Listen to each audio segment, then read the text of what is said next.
Hey, Sami here. I'm not your typical job counselor. I work remote and I travel the world as I kickstart careers. This is raw, real, and on the road. Hi, I'm Sami, and this is the Career Kickstart Show. I am super excited to have Chris Castillo on my show today. Chris is the founder of Empowered Achievers. She's a career coach for millennials, aka my peoples, and she is a CTA certified coach and contributor to Thrive Global. And the thing is that learning more about Chris, I got to tell you, this is the tip of the iceberg. When she talks about empowered achievers, she's walking the talk. She's not on the couch watching Simpsons. So I know that there's more to it. So Chris, would you tell us a little bit more about yourself? Yeah, absolutely. Thanks for having me. So just kind of background of myself and why I started Empowered Achievers. You know, I originally come from the corporate advertising world. So I used to be kind of at my, so to speak, peak in that industry. I was at an agency in San Francisco working on the Google account. They were my main client and it was great. It, checked all my boxes. I got to work with some really brilliant people and it met everything I thought I needed until it didn't, which is kind of, the standard that I tend to see in my business now as a career coach. And so I was having all these doubts about my career and starting to have the questions about, do I really want to do this forever? And at the same time, I had a mom who passed away after a hard-fought battle with ovarian cancer. And so both of those things kind of came together at the same time to be the perfect storm of, oh my gosh, what am I doing with my life and my time? And that put me on a path of trying to figure out what I really did love for, a handful of years. And I started at the same company. I moved into talent development and culture, employee training. And that's been my path ever since. So I've been in professional development for about the last 3.5 years. And it's been kind of a constant growing process, doing a little more of it each day. And eventually that's why I started Empowered Achievers, is because I've been in that same situation and I completely know what it's like to feel like you're opening your eyes one day and saying, oh my gosh, how did I fall into this? You know what? I love that story because it makes me feel like I'm not alone, because I've also had that, like, here's a big life event. Everything needs to change. It's not just going to be a new hairstyle. Like, I need to change a lot of stuff. Yeah. And the thing is that I like about your story is the fact that a lot of times with career coaching, we're so focused on that next step, that next job. But the thing is that when you're a high achiever, which, for somebody who can kind of seem like an Arizona slacker, I'm pretty high achieving for Tucson, Arizona, which is very laid back. But the thing is that you get bored easy. You're like a little monkey. You got to keep going to that next thing. So You're talking about how you work with a lot of these millennial career changers. Do you see that happening more and more? Yeah, absolutely. And I think the funny thing is I've laughed with some of my clients before saying, if you weren't a high achiever, you wouldn't have this question, right? You would be okay with coasting. You would be okay with being like, well, I don't love it, but I can do it and they pay me and that's enough. And that's not who I work with. And I'm completely with you. It tends to happen a lot with millennials, but I think there's also a lot that goes into the things that have happened to us as a generation that has created that space. So I'm sure you're familiar with Aaron Hurst in his book, The Purpose Economy. He was talking, or he's talked in it about the recession and how it made us realize, oh, there's not as much stability in our roles. So we need to find our own stability by way of finding more purpose and fulfillment in our roles. And so, yeah, that definitely seems to be a common trend that I see, at least in the folks who I work with. Well, and it's just one of those things where it makes sense that our whole generation always knows that the branch they're holding on could break at any moment. So you might as well kind of be looking around for that next branch. It's just survival. Go on. I was going to say, and it might as well be a branch you like. I think that's the thing is, well, if I'm going to hold on to any branch that might change, it might as be one that I want to do. Yes, and there's so much with this sort of, it feels almost like a wild west in the job market. I don't know if you feel like that yourself, but when I'm helping my clients, it feels like all of these different roles are being rewritten in different ways with different industries. And it's almost like so many of my clients talk to me about how they're like, this is not what I was taught to do. Like, I was told to go onto Main Street, look the manager in the eye, shake his hand, and hand him a resume. What is this? Well, yeah, and there's a few things to that. I think primarily one of the biggest things that I hear, and I'm sure you hear this a lot too, is millennials are getting advice from their parents who have been in their careers for 30 to 40 years. It's a completely different ecosystem. And so, of course, as well-intentioned as that advice may be, it's hard because you can't always see yourself. You're like, I'm probably not going to stay here forever. And your parents might expect that from you, of course, because that's just what they have always seen. And so one, I think part of it's the struggle of getting that advice and being like, wait, this doesn't match up to my experience at all. And then two, I think there is so much more opportunity, and you can find those things because you can see it on social media, or you're able to learn about, oh, my friend took this jump, and it's becoming more of the norm opposed to the exception. Yes, and that's what I love. For me, this is so exciting a time to have a career because, I'm able to work online. I'm able to do the digital nomad thing. Yeah. And it's so cool, and there's so much that you can do to develop your career. But, I know that we talked a little bit before the show about, one of the things that I think is so important for so many high achievers is that thing about burnout, the work-life balance.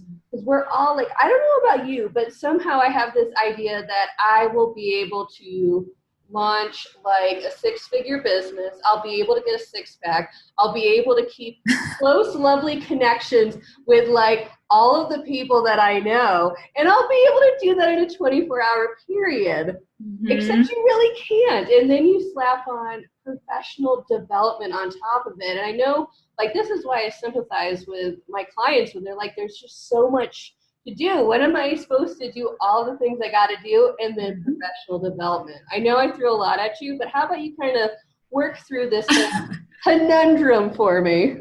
Yeah, I think you are 100% right. It can feel so overwhelming. And I think a lot of that too can come, social media is great as a tool in certain ways, but also it can be really challenging because it's super easy for people to, so to speak, compare their todays to somebody else's tomorrow. And you see these things that they're achieving and you don't necessarily see the work that goes behind it. And so you're like, well, I want all of these different things. I want 110% in every single area of my life. And the thing that I always like to focus on with clients is it's about priorities, right? The term work-life balance in and of itself is a bit of a myth because it relies on the fact that work and life are these two completely separate things, and it's your job to juggle them as, separate entities. When the reality is, it's more about the new term that's been talked about a lot in the L&D industry is work-life integration, right? So how can I have my work and my life coincide in a way that's sustainable for me? Not meaning that I'm working every hour of the day, but finding out what my priorities are and prioritizing what's my actual priority, right? Mm-hmm. Yeah, so I think that's the biggest thing. And I know you had a few questions in there, so I'm not sure if that really addressed all of them. It totally does. And that's the thing. Sometimes with work-life balance, like we all have these same struggles. I like that you bring out the point of integration because it just, you almost have to build containers for your life and kind of how you're going to make these choices, which that's one of the difficult things with my clients is that sometimes we have to figure out, okay, these are your life goals. This is your career goal. Do these really mesh? Like, how do you help clients kind of pin that stuff down? Because sometimes you don't want to choose. You want to be the astronaut and the fireman, and you want a 6-pack and maybe win a Grammy. So here's the thing. You are not a different person in work and life. Sometimes people will really have a career that is not conducive to their life and they're going to have to almost live two different personalities. But my belief is the way to be most successful is to find out who you are as a whole. And those same trends are going to come up in your work. So for example, one of the first things I do with every single one of my clients is go through interest mapping and say, okay, what are the major themes? What does this say about me? What I like, what I don't like, what I'm motivated by? And then make sure our career ladders up to that. Because when you're focusing on who you're being, when you're at your best, everything else will fall in line. And I think the big mistake people make is saying, I want this career in X, Y, and Z. And then in my personal life, I want to be this other person. And if those are in contrast, you're always going to feel pulled two different ways. So I think starting with who you are as a whole and remembering that you're probably going to need those same things in all areas of your life. So like one of my clients, authentic connection is one of like her core tenets of something that's really important to her, which can sound pretty big, but when you pin it down, there's a lot of ways she can focus on getting more of that in her work and more of that in her day-to-day life and relationships. And that's how you're going to ultimately feel more fulfillment. Yeah, and that's the funny thing about that is that we know that is the first step to any strategy. Is kind of like knowing the goal of the strategy. Yeah. So many people are like, okay, I'm going to go on this job search, which is kind of like a treasure hunt, but I'm not going to use the map. I'm just going to wander around and hope I stumble into something. That always amazes me. I'm like, don't dig a bunch of spots. Have a freaking map. Just figure it out. I wrote a curriculum for this tech boot camp, and the first thing, and I had so much pushback from developers in the beginning, is that I made the first part all about brainstorming and strategy and knowing your goals and fitting in self-care. And they're like, why? They're developers. They don't want to know that.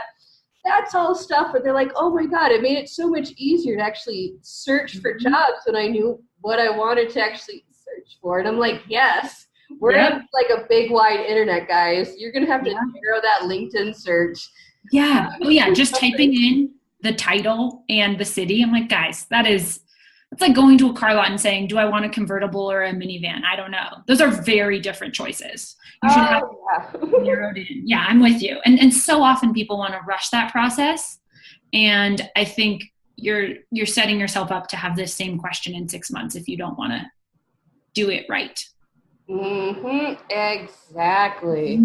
It's like just being like, oh, as long as the car has wheels, that's cool. That's cool. It just needs 4 wheels, maybe 3. So when you're dealing with high achievers, just to kind of switch gears, there's so much that, people want to do, but do you find that, you have to, what do you give them for advice when it does come to self-care? Because it can be good to set your priorities, but I know that if I don't watch myself, I can overdo it with a project. How do you help your clients? Do you do self-care? How do you get them to be you can slow your roll and still be an empowered achiever? Yeah, so I think there's a few things within that. I think one of the most important things is figure out what your non-negotiables are. So for some people, this comes back to the idea of work-life integration. If going to pick up, or going to this workout class at 5 p.m. every Wednesday is something that's really important to you, that's fine. If you're willing to, I'm going to leave at this time on that day, and then I'll hop back online later to wrap up what I need to wrap up. Great. There's more of a trend moving that way, and businesses are becoming more receptive to that idea because they're realizing how easy it is for employees to leave and find somewhere else where they have that flex time. So it's figuring out what your priorities and your non-negotiables are. And if you have a hard, stop in terms of, I have to do this thing, great. Set that up, build it into your week. And the important part is upholding the things that are important to you. So if they, it is really easy to try and do everything and be everything to everyone, but you have to realize too, if you're not setting it up in a way where you are going to be sustainable and you're just going to burn out, well, that's actually not doing yourself or the company a favor in the long run. You're actually doing a huge disservice to both sides. Yes, that is so true. So many people can think of that self-care, those boundaries, as selfish, but it's one of the best things that you can do for yourself and others. Yes. Yeah. So you have given us so much, good sort of value bombs and just tidbits throughout this interview. We're getting towards the end, but I want to make sure that people can find you after the show so they can just find out more about you and what you do, and just keep the value bomb train going. So let us know a little bit about what you're going to be up to after the show and around the internet? Yeah, so if you are looking to kind of do some sort of larger career development, figure out either if there's a way for you to grow where you're planted or what that next step might be for you, can always find me at beempoweredachievers.com. I'm on social media under Empowered Achievers, and you can always reach me there, set up a consult. I always have free consults to make sure it's the right fit for both sides, because I really know who thrives in the work that I do and the program that I've created. And so always wanting to make sure that it's the right fit. So yeah, you can always find me at beempoweredachievers.com or on social media at Empowered Achievers. Thank you so much, Chris. It's been a pleasure to have you. Thank you for having me, Sami. And thank you all for listening. I'm Sami Gardner, and this is the Career Kickstart Show. Evolve your career at cool.careerkickstartacademy.com.